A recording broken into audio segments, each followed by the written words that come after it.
Now, one person we did hear from today for the first time, Karen Reed herself, doubling down, of course, saying she did not do this. She wants to know who did. Said it feels we're the only ones fighting for the truth of what happened to John O'Keefe. And me and my family and my attorneys and my team have marshaled every resource to get to the truth. It just feels like no one else wants it. Karen, just to be clear, you didn't do it. We know who did it, Steve. We know. And we know who spearheaded this cover-up. You all know. Yes, we do. And no, she didn't do it. No, she didn't do it. This is an innocent woman. She didn't do it. I tried to save his life. Yeah. I tried to save his life at 6 in the morning. I was covered in the only one trying to save his life. Why'd you admit to it? She didn't admit to it. She didn't admit to anything close to that. Nothing close to that. And you should know that. That was like 3 or 4 times she admitted to it. No, she didn't. That's not true. She asked a question. She asked a question, which is very different. She didn't admit to anything.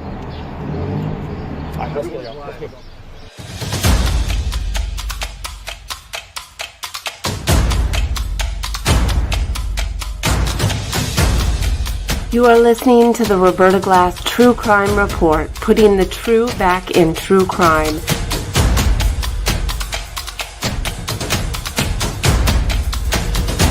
From New York City, Roberta Glass is now on the record.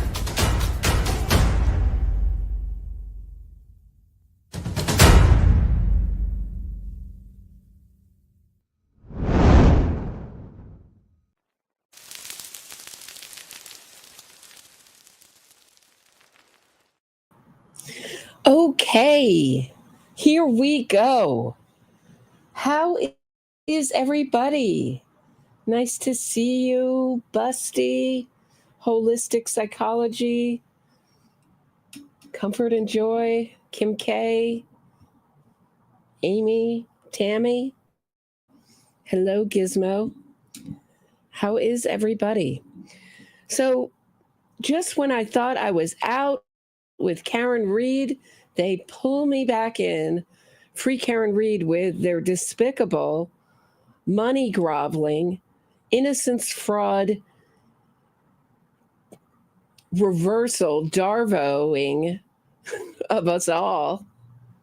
Basically, they had a 24-hour standout. Today is the day John O'Keefe died. And they love to say it's the anniversary of his passing, but it's really the anniversary of his, let's say it, murder. And that if it weren't for Karen Reed, he would still be alive. But Free Karen Reed has used all this. So right before, a couple days before, I get a message from watching the whack jobs to, it was like that micro dots had dropped on his channel a new raffle. We can join a raffle to have dinner with Alan Jackson and Karen Reed, and we can find out all about the behind the scenes of Free Karen Reed. Of course, the most curious thing is he going to go behind the scenes and show you him canoodling, Alan Jackson canoodling, and basically grabbing the breast of Karen Reed on their off time. Maybe you get to learn about that. But let me show you. It was shared. Let me actually, hold on one second. Shared on Twitter. So let me show you that from Twitter. One second. Thank you for your patience. Here's AJ. And he's in his casual clothes. Alan Jackson. Hi, it's AJ. I wanted to take a quick second to thank all of the supporters who have given us so much energy and boosted our morale for so long. They've given us so much energy and so much money. So much money. and so many ideas on how to defend our guilty client. In defense of Karen Reed, both Karen and I and the rest of the defense team could not do what we do on a daily basis if it weren't for you folks. And Well, we could do it. We would just have to, Karen Reed would have to go into the Reed money, and we prefer to use your money.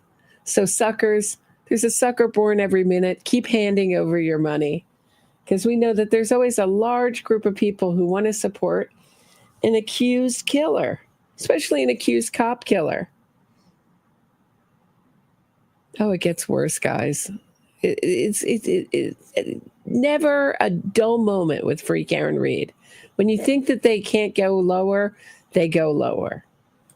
we want to take an opportunity to thank you in person, to have a unique opportunity to have a... But they don't just want to thank you, because they also want you to hand over your money. It's not like he's just making a video thanking the supporters. No, this is comes with, again, another money request. A dinner with you, to have a conversation with you, to let you into to sort of behind the scenes of what it takes to build a defense like this. Right, because they don't want to do that for free. So they're going to, $50, for $50, you win a chance to learn how they do the behind the scenes crafting of a defense, i.e.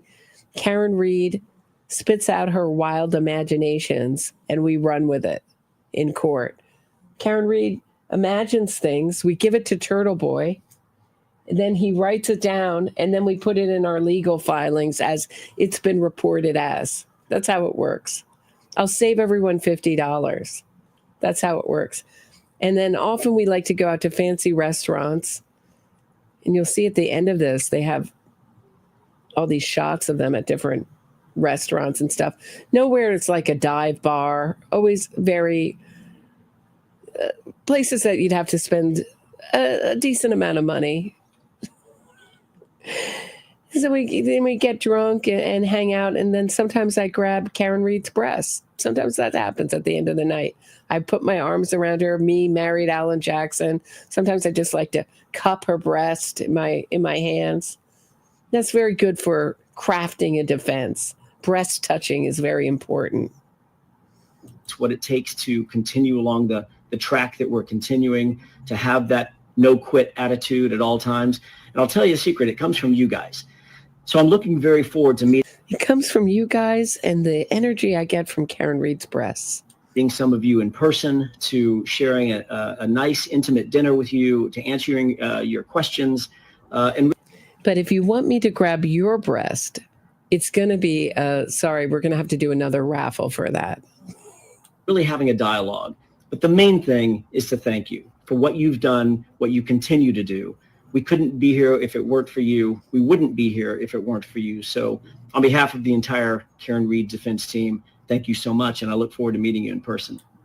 Yeah, he looks forward to meeting you. He doesn't looks forward to meeting you.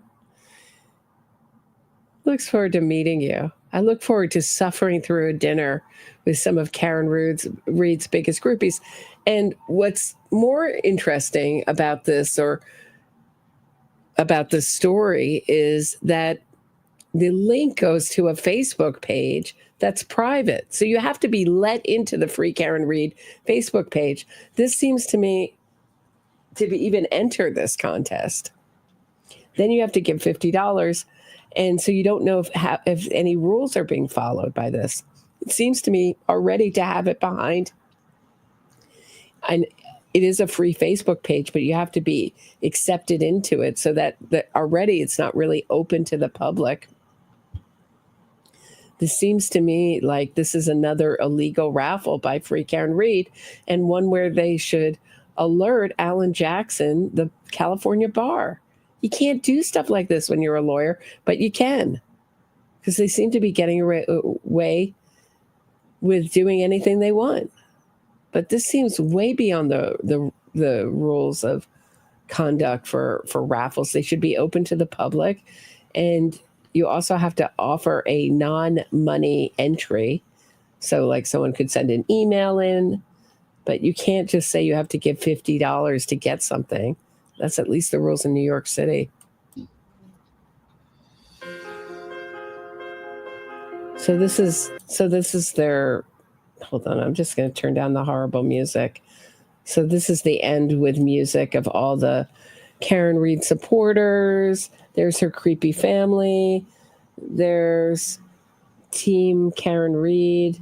There's Alan Jackson in the casual clothes with David Yannetti also in casual clothes. Always at bars, always with alcohol nearby. A lot of alcohol is involved and a lot of expensive food. I mean, look at this, inexpensive drinks. It's a good time. Don't you want to join the free Karen Read Club? I'm a cop killer supporter. You're a cop killer supporter. Don't you want to be a cop killer supporter too? I mean, what is going on with free Karen Read? Just always with their hand out. Never enough money. It's like an endless well. Never gets filled. So that's that. But if that weren't revolting enough,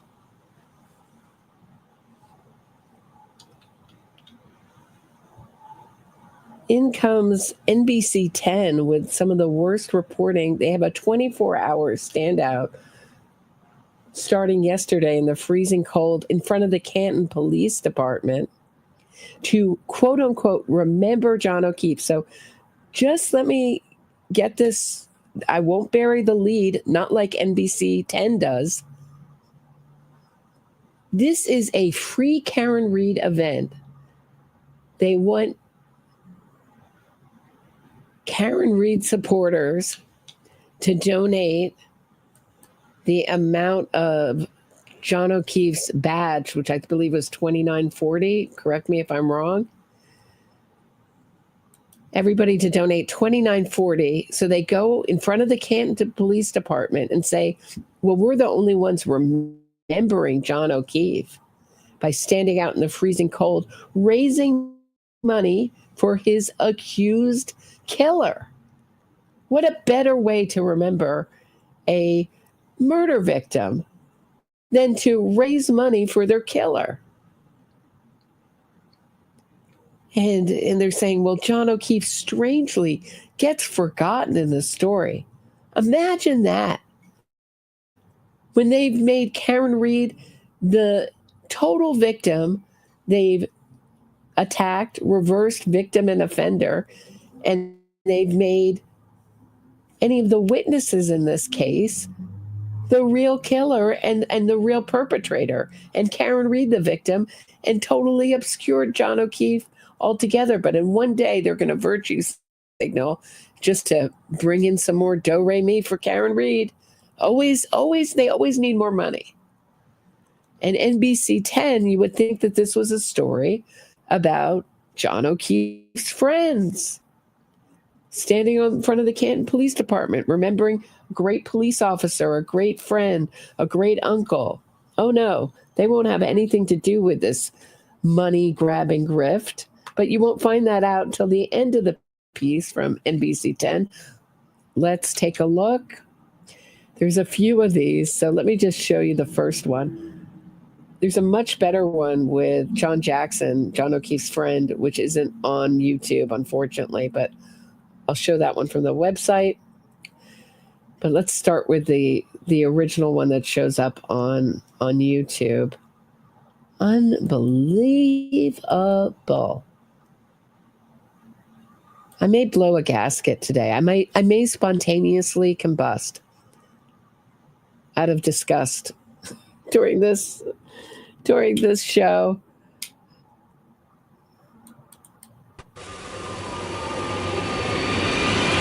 Confidential. A somber anniversary in one of the most high-profile cases in Massachusetts history today marks 3 years since the death of Boston police officer John O'Keefe, and as the murder trial, It's not a death. It's a murder. He was murdered. What are they talking about? His death. Like he strangely passed away and let's just raise money for his accused killer. What is going on? It would be comical if it weren't so disrespectful and sad. Trial continues for O'Keefe's girlfriend, Karen Reed. The community remembering a life taken too soon. This morning marks the tail end of a vigil. Really, I wonder who took it too soon. It was taken too soon by some nameless, faceless person. I.e., you know what? I have an idea who this nameless, faceless person just might be. Just might be. Right there in the center. Just might be. Might be Karen Reed took this life too soon. But what a great opportunity to raise some more funds. Stand out in the cold and raise some more Happening funds. right in front of the police headquarters in Canton. So that's where we find NBC 10's Minash Kangwari live for us this morning. Minash, how are people remembering John O'Keefe? Well, they're standing outside of it. Take a look at the scenes right here at the Canton Police Headquarters, just off Washington Street. People standing, holding signs. And again, this is before 7 a.m. Deranged, disordered, the murderer groupies holding signs to raise money for their beloved killer. It just should say, you know, I always wanted to make a shirt that says, I heart killers, because this is like what would be perfect for them. Who wants my I heart killer shirt? I mean, that's the essence of this. We like killers and we want them to get away with their crime. Half of these people, I don't even really believe that she's innocent. I think they want to be a part of something and they want to see a criminal get away with their crime. Hey, Allison, if you missed my show with Allison last night, Allison Galvani from My Father's Alibi, check it out. It's in the live section. Really enjoyed it. And fascinating interview. A.m. in the dark, in the cold, and bracing the snow. These people have come out here to honor John O'Keefe. There's a tarp. WD-40's got it right on the money. WD-40 victimizing John O'Keefe again and again. You know, when I first started my podcast, I did an interview with a woman who left a cult, and she told me, remember, the victim always has to be re-victimized. And at the time I thought, well, that's really cynical and glum. And it turns out to be 100% true. The victim always has to be re-victimized. In every case, it's like this. So excuse me for getting really, this really beyond irritates me. It offends me deeply. An American flag. And the thing is, these people have been out here since 8 o'clock yesterday morning. The plan is for them to stay until 8 this morning, with today marking 3 years since John O'Keefe's death. You can see the scenes from yesterday. A couple people on the road here. Guys, his death. Well, how did he die? Did he have cancer and just die, just pass away today? What happened to him? Oh, did Karen Reed hit him with her car going 24 miles an hour in reverse with her foot 75% on the brake, never once with her foot 24 foot 75% on the brake, on the gas, never once touching the brake? Is that what happened? Because that's what her car data says. She hit something. She's so sure she felt like she hit something. That's what her dad says. She felt like she hit something. That's an experiential memory. She literally felt it in the car, felt the bump, and went on, left him to die in the cold. What a woman. That's their hero, Karen Reed. And then started an innocence fraud campaign blaming anyone who was a witness. Holding signs, engaging with drivers. John O'Keefe's death very polarizing, as chronicled in the Karen Reed trial. As you may know, O'Keefe and Karen Reed were dating when Reed allegedly hit him with her SUV after a night of drinking, leaving him to...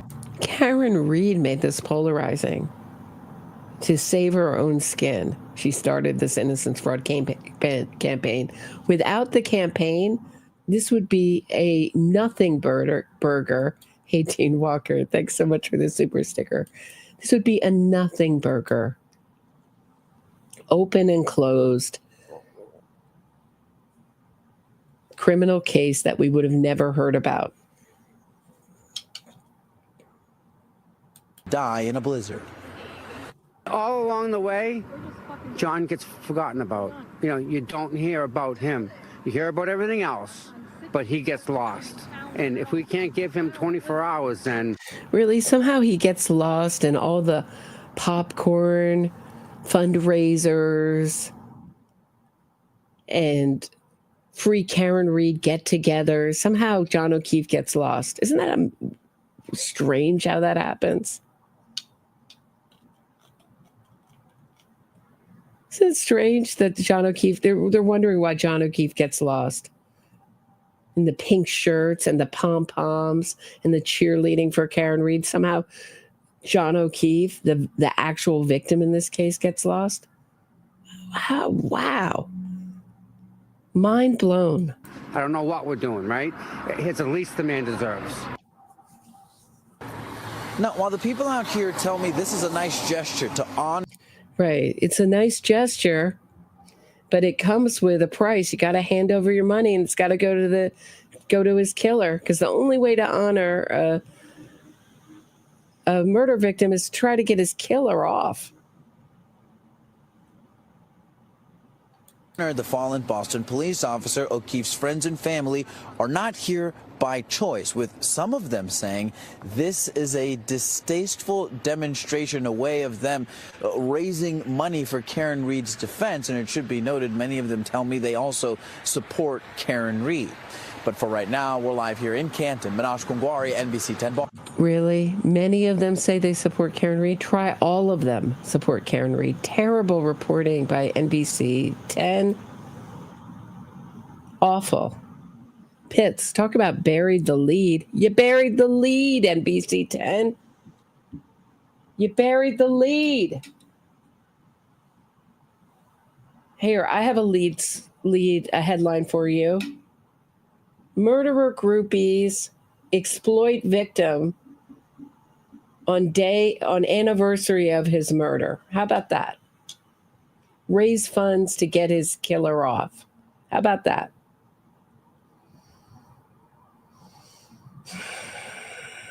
I think my mind is going to explode, guys. I just can't take it. It's too disgusting. But they also did. NBC came back with this one. For the defendant. Hold on. Now it's playing. Hold on. The amount of to be donated. Just want to go back to the beginning. Since the death of Boston police officer John O'Keefe, calls for justice for O'Keefe and his family continue. Right now, a 24-hour vigil is being held to remember him, and it's happening in front of Canton Police Headquarters. That's where we find. It's happening in front of Canton Police Headquarters.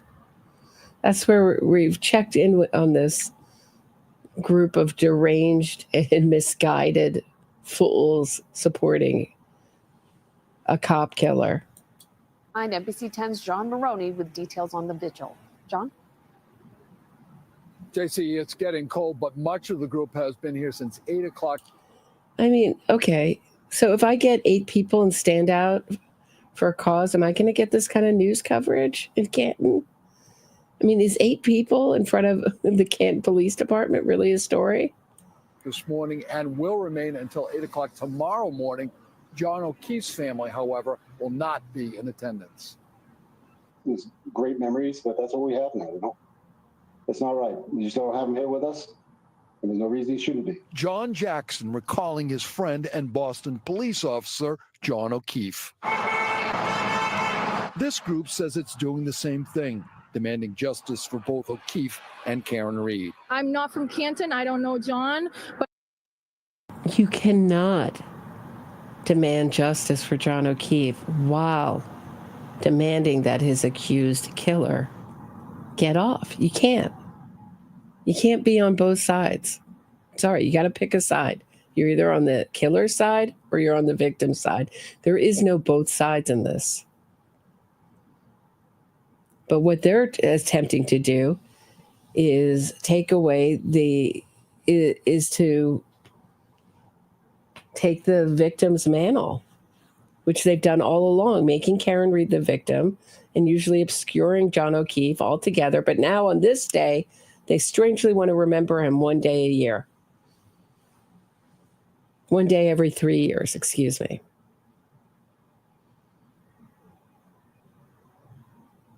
But I know when something isn't right. The 24-hour standout.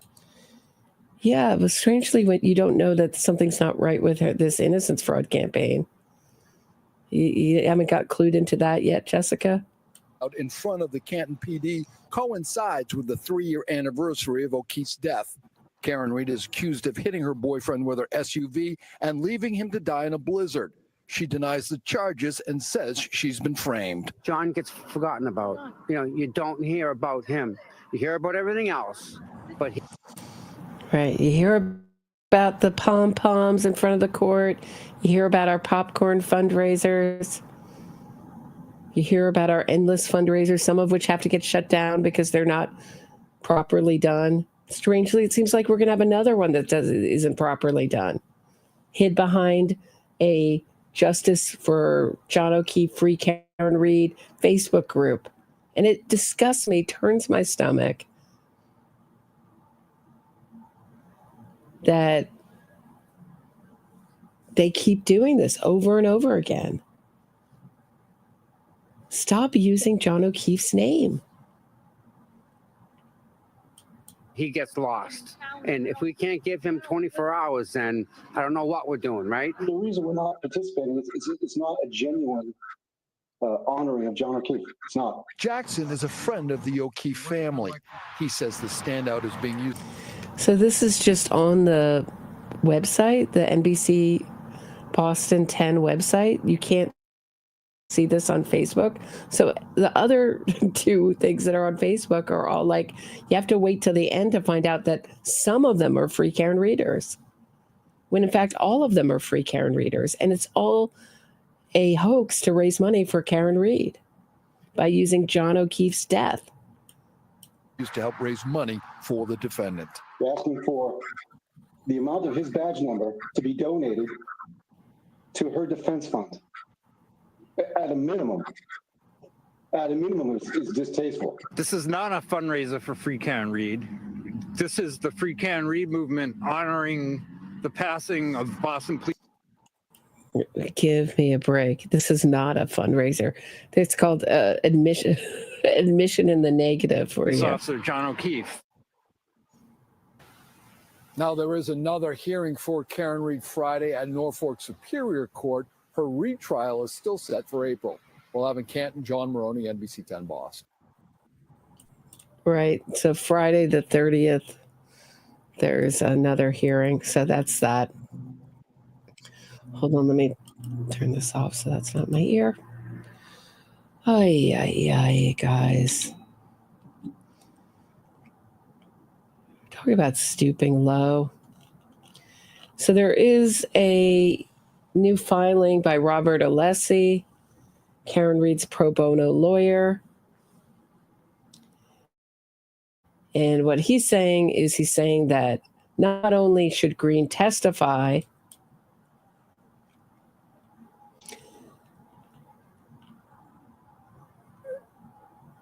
he says the motion of the Commonwealth to exclude the trial testimony of Richard Green because he's so wrong. He's so wrong that they had to rewrite the whole Cellbrite program to avoid his mistaken ID of 227 search of House Long to Die in the Cold, which actually happened at 6:23 and 6:24 a.m. the morning of January 29th, 2022.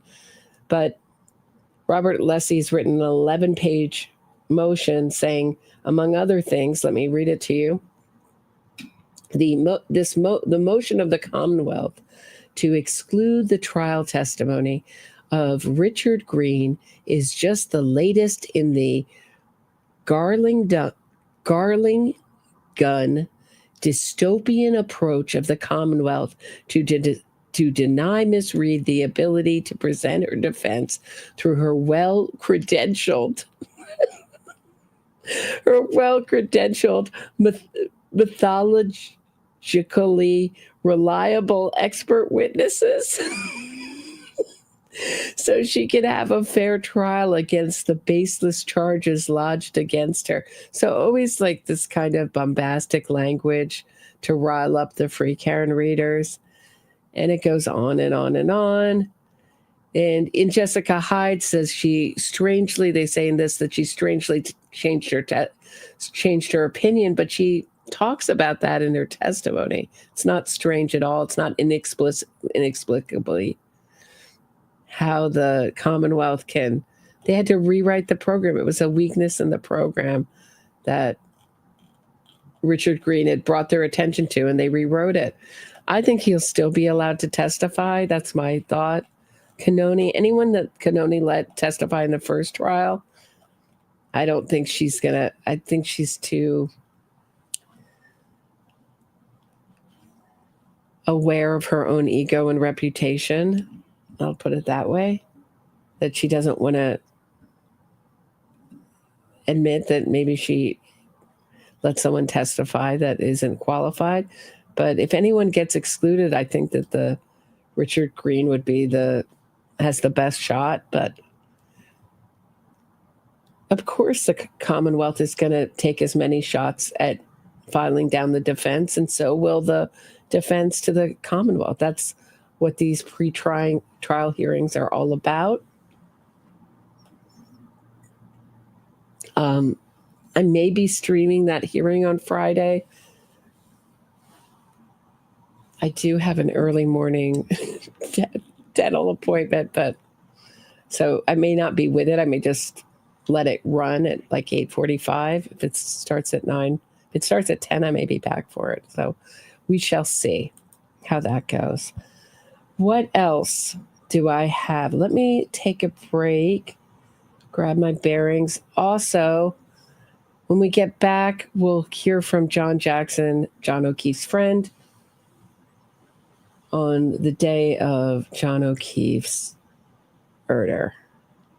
Be right back in 1 minute. Don't go anywhere.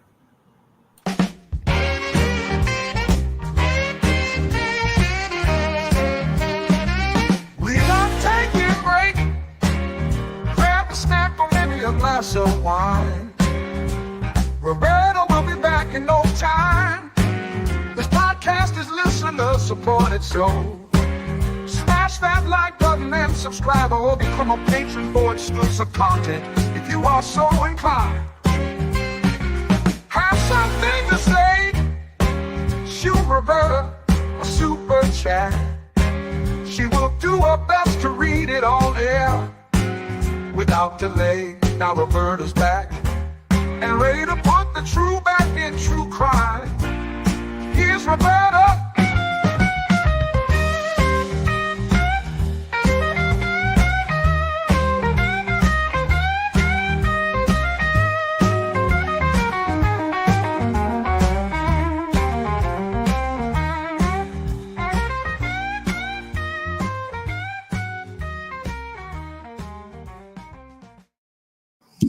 Okay, so if any friends or family of John O'Keefe want to come on, I always extend the invitation. You always have a platform here.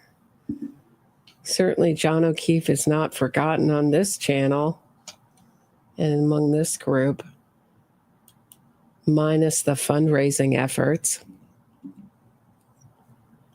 But I just wanted to share, this is a show he did with what I'd call Innocence Fraudsters, the Greg Hill Show. Anybody remember that? They're the radio show people who went out to dinner with Karen Reed, and Karen Reed answered all their questions. Imagine that. Imagine that. She lied right to their face. That's how I took it. But it's just a way for us to. Yeah. Oh. So this is just the part of the interview where they talk a little bit about John O'Keefe and the reason he thinks that Karen Reed is guilty. Take a listen. It's from the Greg Hill Show. Definitely. Okay. Definitely. So let's talk a little bit first. Let me talk about him, if you don't mind. Yeah. Let me just start with Johnny. Let Yeah. me talk about Johnny. Johnny was a fantastic guy, right? So, like I said, lifelong friends got together and said, during the first trial, we kind of just sat back and we all kind of agreed, let's not be the reason anything goes wrong here. We know the truth's on our side, you know. Right, which is a mistake. This is a mistake that lots of people on the victim side make. They let the accused and the killer talk, and they say, well, the truth is on our side, we'll stay silent. But what happens is the press, when you don't speak to the press, all that's out in the press is the killer's side. And this is I'm usually talking about this post-trial, not pre-trial. But in this case, it's pre-trial, which is even, you don't want to say something wrong. I get it. But I think it's important when you have such an active innocence fraud campaign, something I've been suggesting over and over for the O'Keefe family to, as a family, do interviews. And it was so effective with Julius Jones's killer, Paul Howell's family, when they gave it just interviews as a family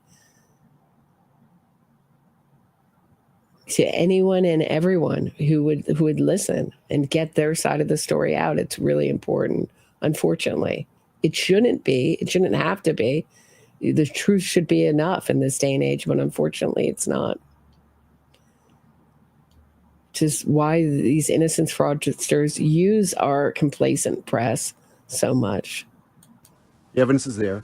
Let's let it play out. And we did. And we sat back.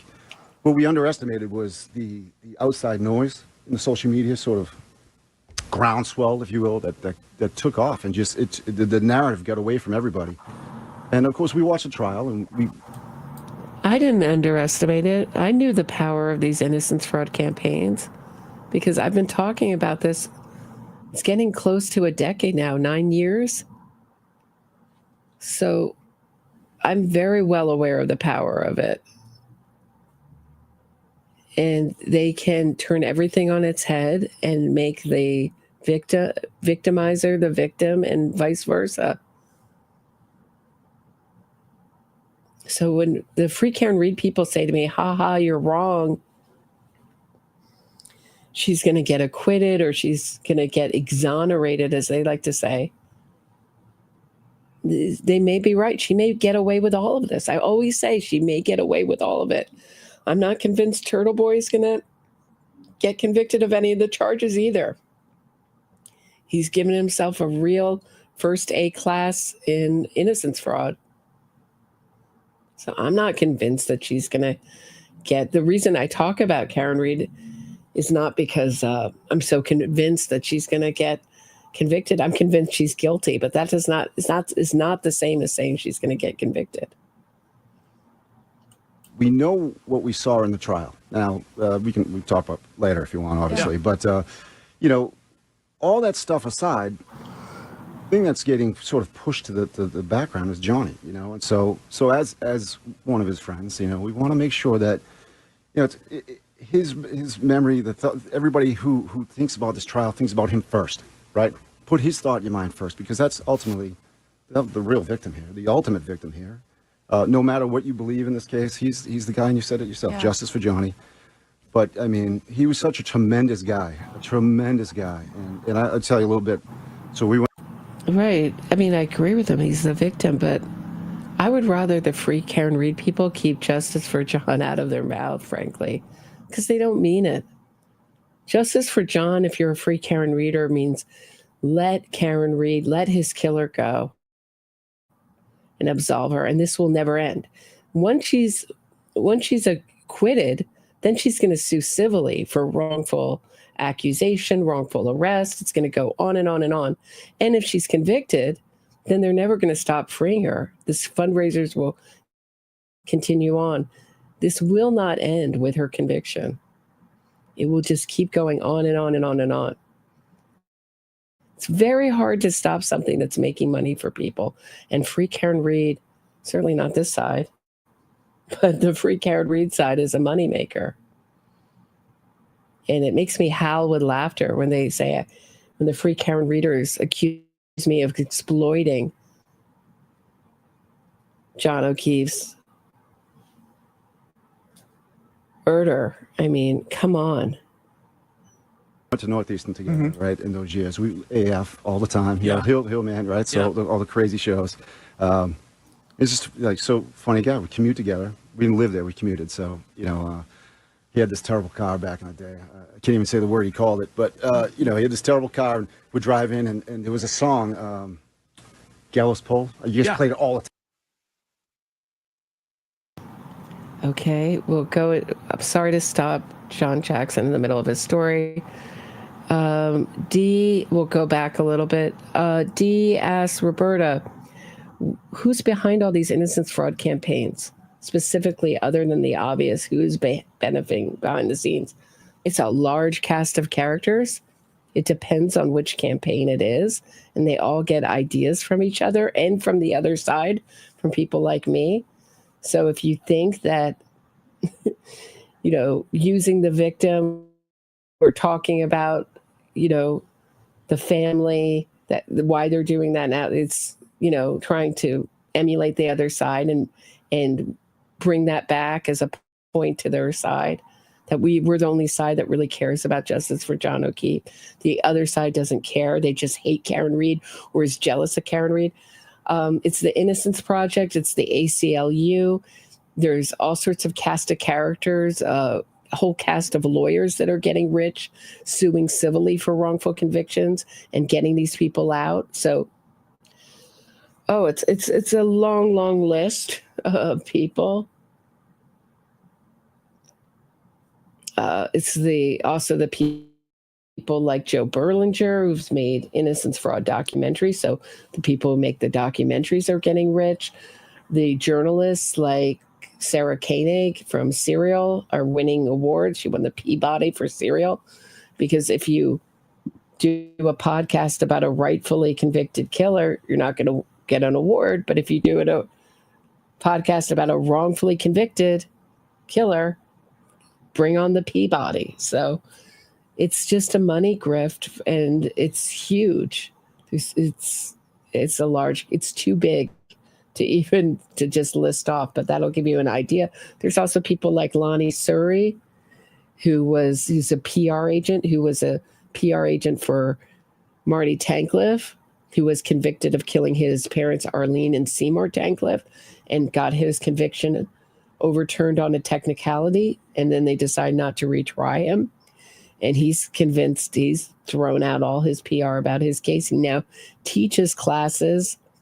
So there's these Innocence Project clinics in universities and colleges all over the country that lead young people into investigating convictions and freeing killers.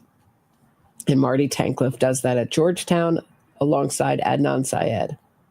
So it is massive. It's massive.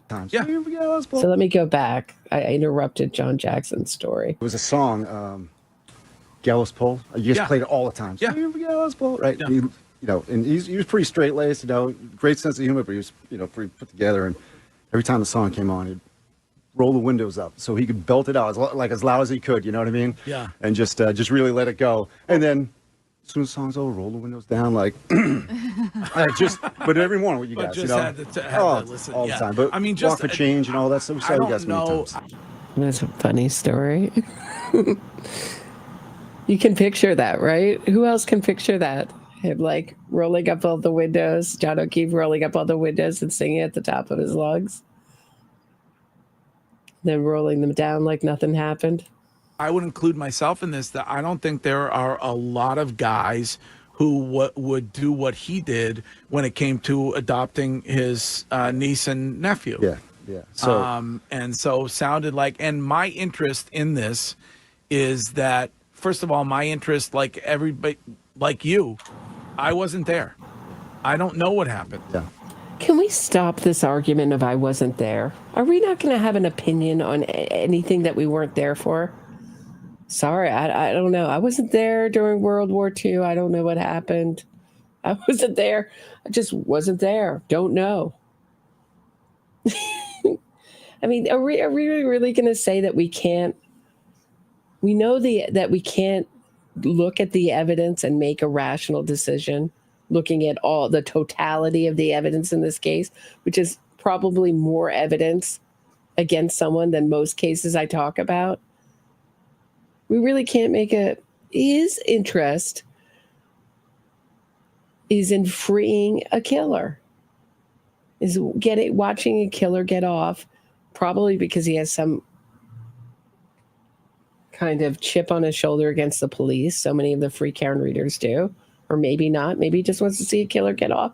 Or maybe he's just been charmed by Karen Reed. Maybe he thinks Karen Reed is hot and wants to see her get off. I don't know. But his interest is not in, come on, can we stop this argument? I wasn't there. I don't know anything. I wasn't there. Have we gotten so dumbed down as a people that we can't have an opinion on anything we weren't there for? You don't know what happened. No, well, I mean, right.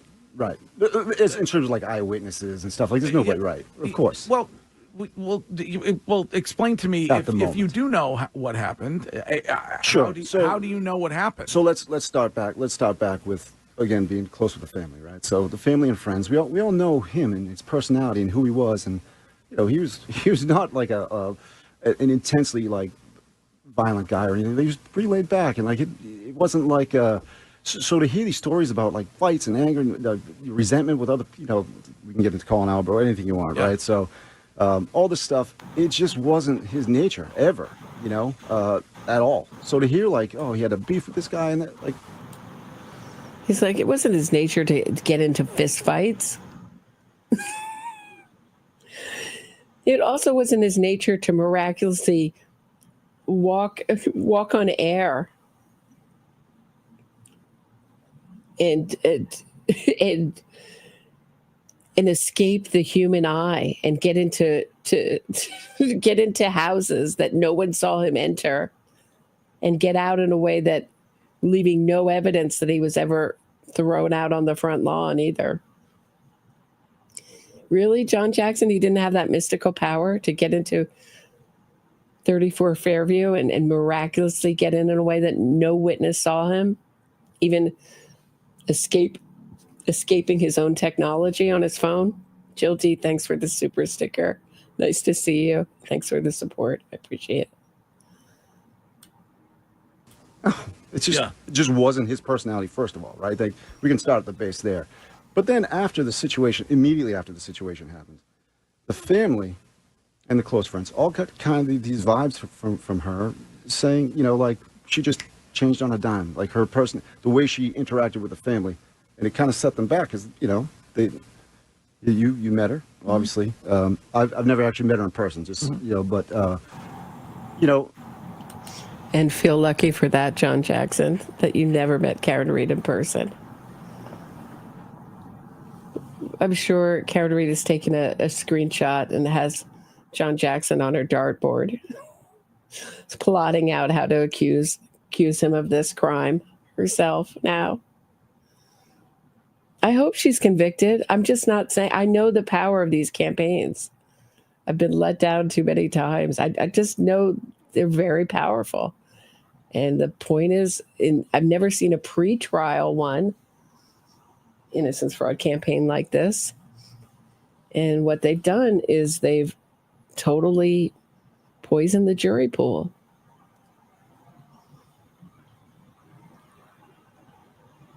So John Jackson has never met Karen Reed. That's where we left off. Okay. She's engaging and likable, and some of the closer friends were like, just didn't expect it. But when it happened and she changed on a dime, and that was it. She cut the family off, cut the friends off, and that was it. So those are kind of like telegraphing as to, possible reasons why the family considered her right away. I will say that she echoed your sentiment, though, that he was not an aggressive guy, that he was... Really? But Brian Higgins was. They're coming for Brian Higgins next. I'm convinced. I have something on that, too, in a second. We'll get to it. I'll end with that. But just a little a little remembrance of things past in regards to Brian Higgins.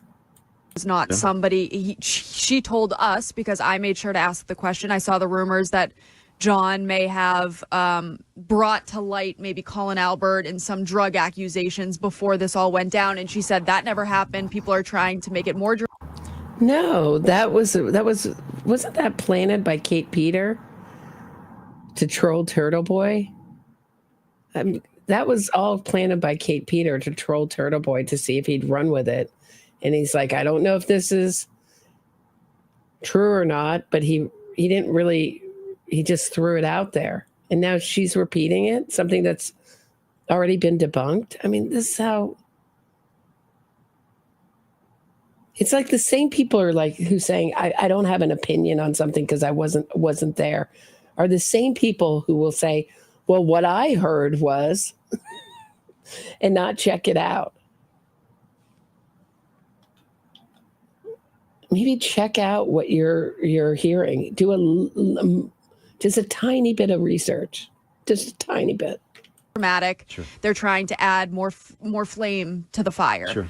And so, for me, if you believe so strongly that she did it, and just look, you're believing a killer who has gotten caught in more lies and who has reason to lie. What reason does Jen McCabe or Carrie Roberts or anyone else in this have to lie? And now I'm not saying maybe their memory may not be perfect. They may get tongue-tied on the stand. They may trip over their words. But you've seen Karen Read get caught in lie after lie after lie. She said John O'Keefe went in the front door. She saw him go in the front door. Then she saw him go in the side door. Then she said she didn't see him go anywhere because she was looking down at her phone.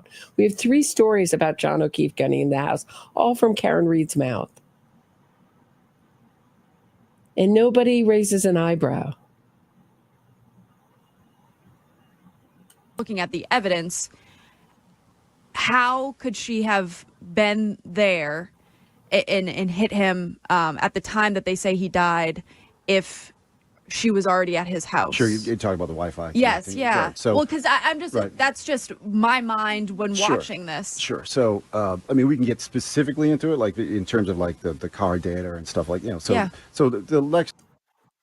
Because we know she hit something at the time that John O'Keefe stopped moving. Her car data shows that she hit something. Going 24 miles an hour in reverse with her infotainment system blaring at her, telling her she was going to hit something. She had automatic brakes. She never once touched her brakes. Not once. That's why that proves intent. So when people say, oh, she's been overcharged, blah, blah, blah, that all goes to intent. Intent is proven,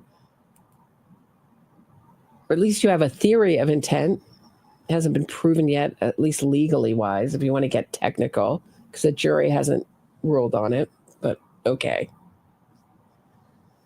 She's going 24 miles an hour in reverse with her foot 75% down on the gas pedal, never once touching the brake. Her infotainment system is whining this high-pitched whine, warning her with a beep, you're going to hit something, you're going to hit something.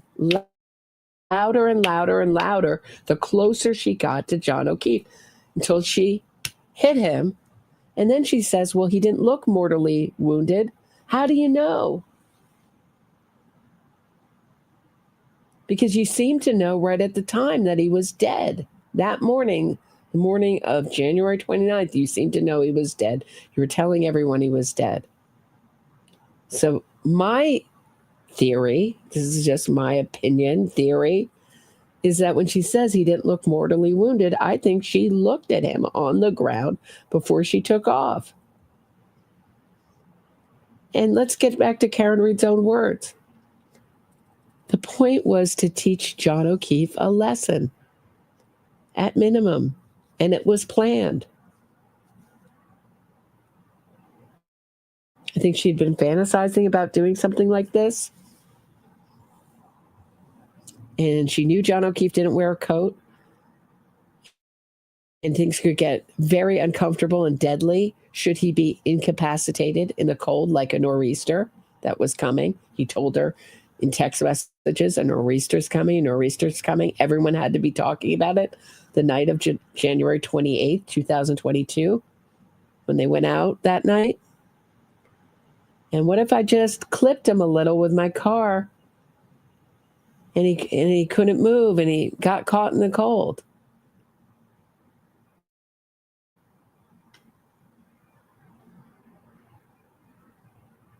She wanted to teach him a lesson. You don't leave me. No one leaves Karen Read. Think you're going to outsmart Karen Read and leave me? He tried to leave her before, kick her out of his own home, and she wouldn't leave. He'd had it with her. Let's talk about the plumber. She called over. I always said this was going to be a short episode. Anyway, thought it was going to be short. But she'd been telling him, I have this plumber over. I can't come out the night of the 28th. I can't come out.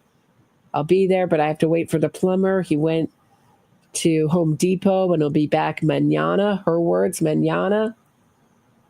And John O'Keefe told his friend. I'm annoyed that Karen Read didn't ask me to help fix her plumbing.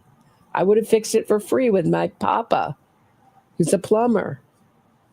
Why is she calling this Richie the plumber? They had to argue about it. Never mind the time that it took. There's 17-minute lag between bars. What were they talking about that takes less than 5 minutes to get to? I bet they were arguing there. There's a 17-minute argument lag between bars.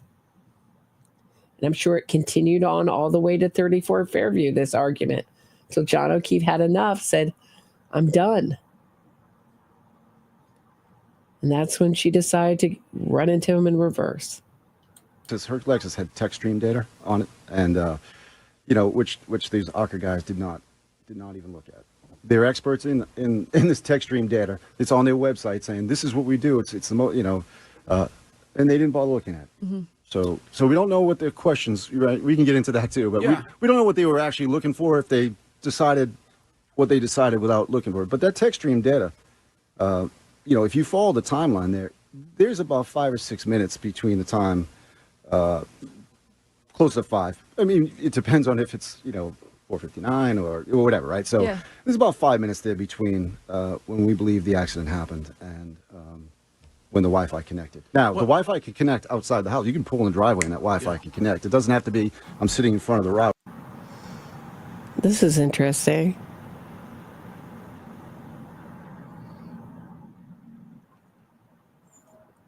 And Karen Read shot like a bat out of hell home. Not home to her home, to John O'Keefe's home, where she wasn't supposed to be that night. That's what she told Carrie Roberts. I stayed at One Meadows. I wasn't supposed to be there. But she went into John O'Keefe's house like a burglar.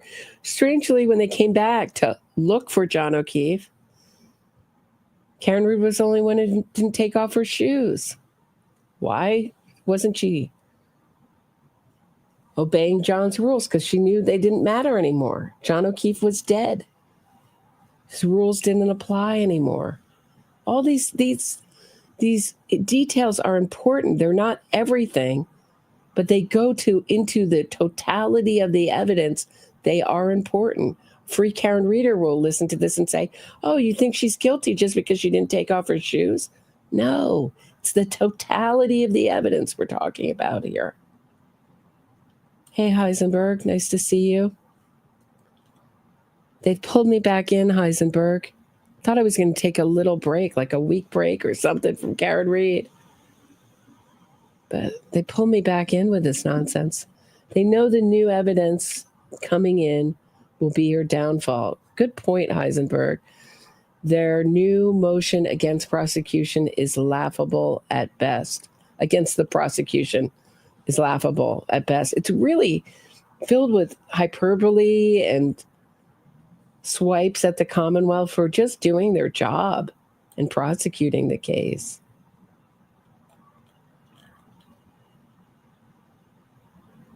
You know what I mean? Just can. So, you know, go ahead. Let me just ask you this: you believe, and I'm assuming that the family and friends believe that, in the United States, I think 5%, maybe less, slightly less, of the murders are committed by women. And so your belief is that, and you were talking about how John is not the kind of person who would get into a fight. So you're making that character judgment about John, and rightly so, knowing him. Do you at all question that? I mean, he could get into a fight. Maybe you didn't know him very well. Maybe he got into fights behind your back. I mean, of course, anybody's capable of anything. If you learn anything from true crime, they're capable of anything. But there's no evidence that he got into the home to have the fight. So I love how they're just changing the rules. There's no evidence he ever walked into the house. That's the problem with your argument. Sure, anybody's capable of having a fight that doesn't usually have a fight. Janet Gardner says, but this is ridiculous. Janet Gardner says, I do take a stand. I wear John's blue shirt in front of the courthouse. Good for you, Janet. I post about her guilt on my Facebook. Everyone ignores me, but I still do it. I know the feeling, Janet. I'll be at the second trial a lot to support John and fam. Good for you, Janet. Let me know if you ever want to, if you go into the courthouse, hopefully they'll use a bigger courtroom this time. Let me know. I'm always curious what people see from inside the courtroom. It's a very different experience than watching it on TV. Lazy Susan says, Free Karen Reed will fundraise for her commissary. Of course they will. It will go on. They will fundraise for her release. It will go on, Lazy Susan. It will go on. It will go on and on and on. They never give up. I mean, the thing I've learned about these innocence fraud campaigns, they never rest. They never stop. And they have an army of people and money to keep going and going and going. 5% of these murders are committed by women. And this is somebody who was a Bentley professor, worked at Fidelity, had... All right. Oh, let's get into she's not the kind of person to do this.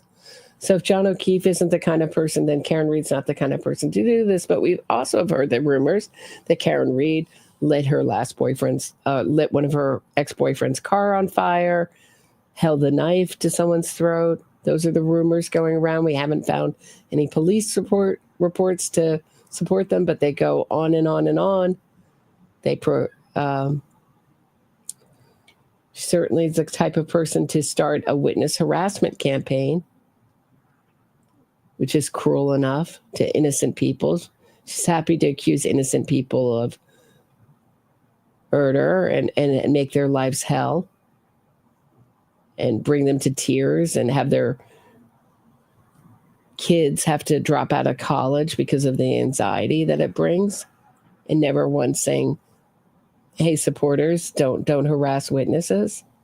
She's that kind of person. That's the kind of person Karen Reed is. When she was asked if she loved John O'Keefe, she said, no, we were dating. She didn't love him, apparently. I don't think she loves anyone. I don't think she's capable of it. Being a psychopath. I think she's straight up psychopath. Had not been in trouble previously and just decided on that night? Well, I wouldn't say she just decided. I mean, you're talking about 5% of the population, but it's one person. Yeah. We're talking about one person, right? So, you can throw all those stats out and just think, this one person had whatever happened that night, whether, highly intoxicated. And, I won't get into but highly intoxicated. You see, I don't think the alcohol really touched the sides with her. I really don't. I think I separate from the O'Keefe family on this. I think Karen Reed will not be dumped, will not be outsmarted, has to have the has to be in what she thinks is the winning position, meaning the aggressive position, has to cause suffering.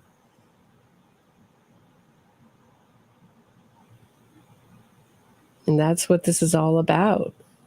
Winning in some way, getting revenge on everyone who got her. Marty Tankla, very much like this. Same thing. This is what suing is about. Suing the police, suing all the people that got you, and getting big money, getting $13.3 million. And then teaching other people how to get over and get out. I mean, I would not be surprised. Same thing with, I love how these people go to Karen Read. Karen Read lies to them and they treat it as the gospel truth. A known liar with a track record of lying.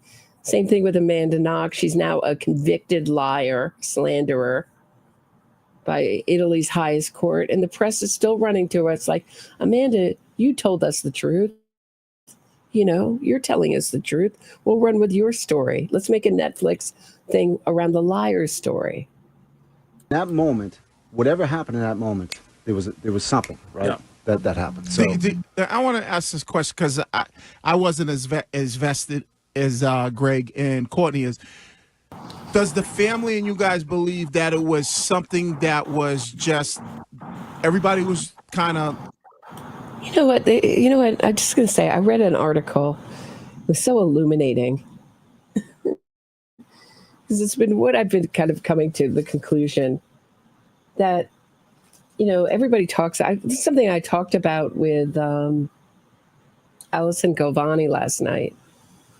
I think the true crimers like to try to get into the mind of the killer and what are they thinking. And there was recently a homeless man who was arrested for pushing a woman in front of the train. She luckily lived, the A train, a speeding A train, it's express train. And he said, "Why did you do it?" He said, "I was angry and I wanted to do it." And I really think it comes down to so much. Why did Karen Read do it? Because she wanted to. Because she was angry and she wanted to. I think she won't be the victim. She won't be the victim. So if she feels like a victim being dumped by John O'Keefe, she's going to make him the victim by clipping her with his car and leaving him to suffer and die in the cold. Does everyone get it? She's not going to be a victim of all the people who know that she's guilty. She's going to lead a campaign of witness harassing and make their life miserable and have people call them killers and cop killers and punish them. She won't be punished. She's the punisher.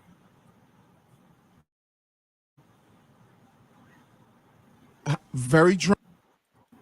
She's a psychopath. It's all about power and control.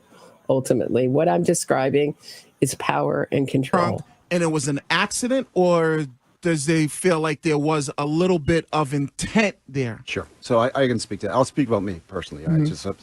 But good question, because at the moment it probably was an accident, right? Like in the moment, at that moment, like the act was intentional, right? What she did was intentional. She's intoxicated. It was, they're probably arguing and fighting or whatever, and there was.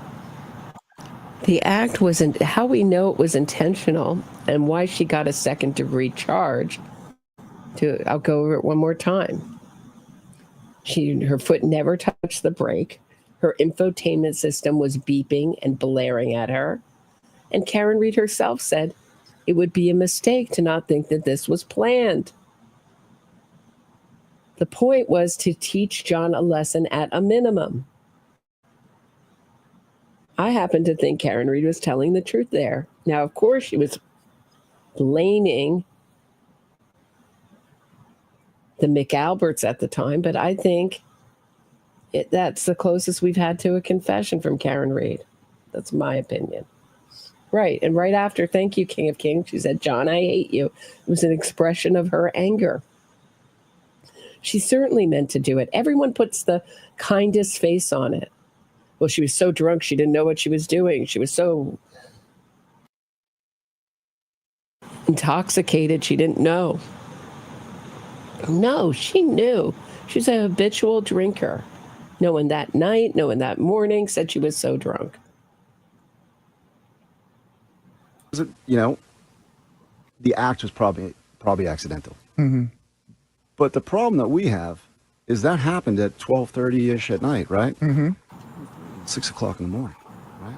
So what happened in that time frame? All those, you know, All those hours she plotted out her innocence fraud campaign and how she was going to get away with it. First, she thought she would, no one outsmarts Karen Reed. First, she thought she would blame a plow driver.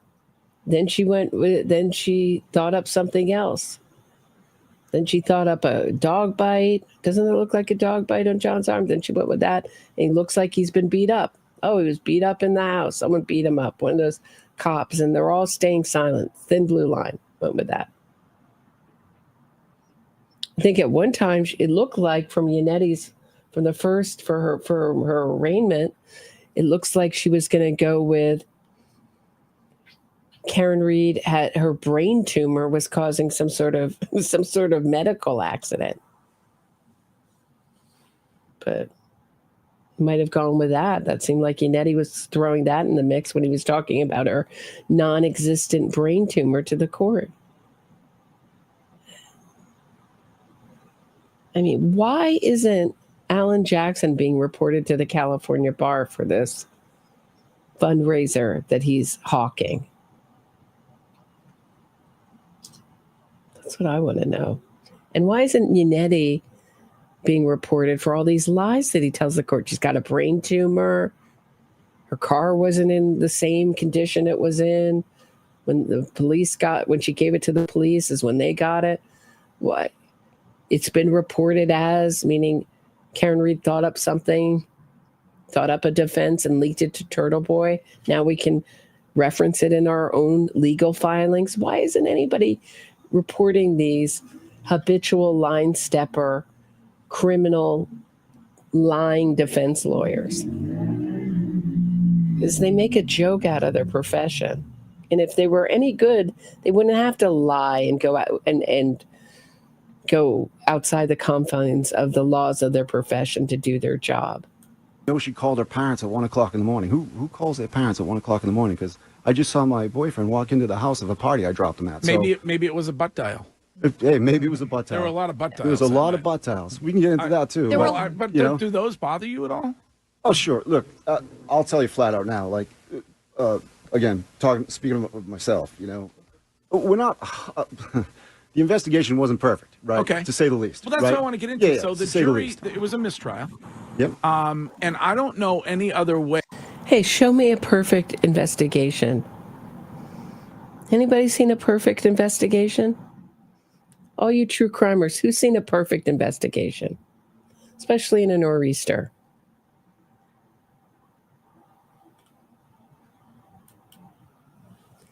Heisenberg says, as said by her father, Karen felt, thank you, Heisenberg. This is really, I've been running with this since you brought this up, Heisenberg.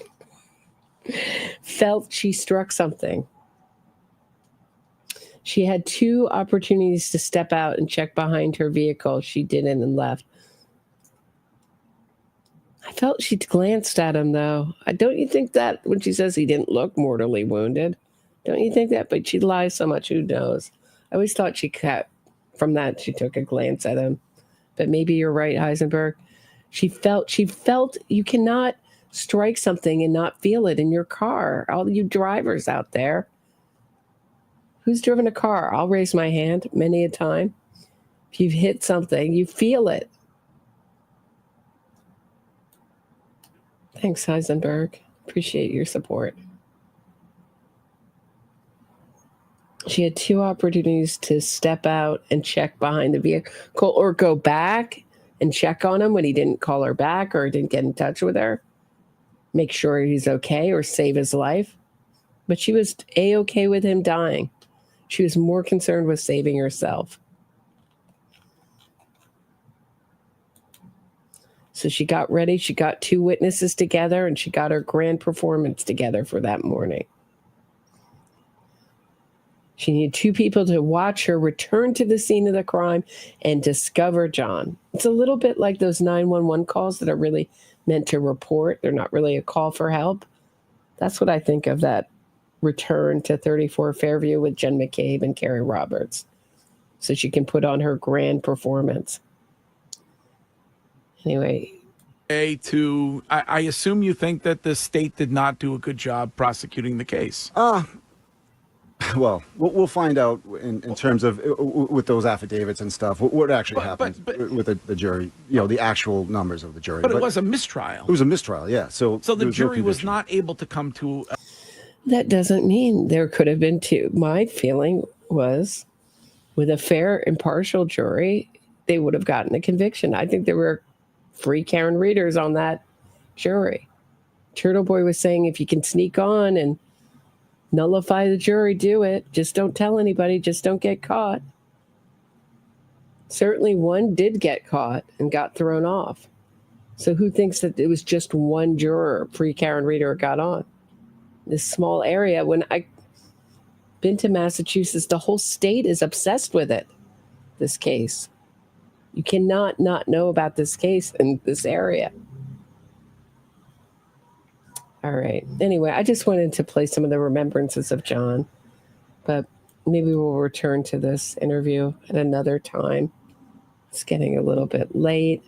I did want to show you one other thing before I went. This is put on Twitter. Let me share my screen. So there were these lawyers in this early hearing who said, like, look, first lawyer, let's get to the first lawyer. That the Rule 17 standard of relevance still needs to be met regardless of whether we get to see the material or not. So what I do want to... So basically what they were doing was they were saying that the federal investigation, so the free Karen readers are always saying the feds are going to come and they're going to indict all the McAlberts, right? And they've been waiting for this for years and years and years. It's like waiting for Godot. It's never going to come, but it's used to really raise more money and more money. And it's interesting to me to see that as that refrain of the feds are coming dies down, that other free Karen Reed money grabs pop up, like the 24-hour vigil for John O'Keefe that was really for Karen Reed. So these lawyers came in for the Alberts and said the feds want me to tell the court that they did no wrongdoing and not the subject of any ongoing investigation. They've been cleared by the feds. Ditto Brian Higgins coming up in a second too. So take a listen. This is what this is about. Offer to the court to consider as part of your determination here is that after receiving the notice from the Commonwealth last week, I contacted the U.S. Attorney's Office and I spoke to the lead prosecutor in the case. Okay. What I want to have the court know is that I have permission to notify the court that Brian Albert, his wife Nicole, his son Brian Jr., and Caitlin are not targets of the federal investigation. And I've been given permission to disclose that in open court. Okay. So I do believe that they are targets of Karen Reed, unfortunately, however.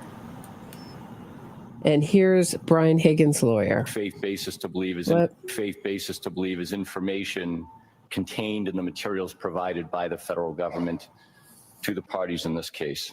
I have represented Brian Higgins since April of 2023, the month when he received the federal grand jury subpoena. Like he has in this case, Brian has cooperated fully with the federal investigation. He has answered every question put to him in both investigations, and he will continue to do so because he has nothing to hide. Brian Higgins is not a target of the federal investigation. That has been confirmed by the United States Attorney's Office and confirmed to me that I could make that representation in court. The U.S. Attorney's Office has continuously confirmed throughout its investigation that Brian Higgins is not a target of their investigation. Brian Higgins has not participated in any kind of a cover-up or conspiracy to cover up the criminal activity of others, which I have a good faith basis to believe is. Okay. Everybody hear that for those in the back? Brian Higgins cleared of any wrongdoing. So I'm going to go out the same way I go out every day with a song about Karen Reed that I wrote. Have a great night, everybody. I'll see you tomorrow at 6 p.m. Eastern. Thanks for listening. But I have a feeling Higgins is going to be the one. Higgins is going to be the one, the subject of the next. And not one free Karen reader is going to say, hey, why did you change the target of the... Why did you change the real killer? We moved from one killer to the next, to a group of shadowy killers to one. What happened? No, not one is going to raise an eyebrow. Watch it. This is what I think. This is the way they're going. But I'm not privy. I haven't won the lottery. I've been privy to how they craft the defense. Thanks for watching and listening. I'll see you tomorrow at 6 p.m. Eastern, everybody. Have a great night.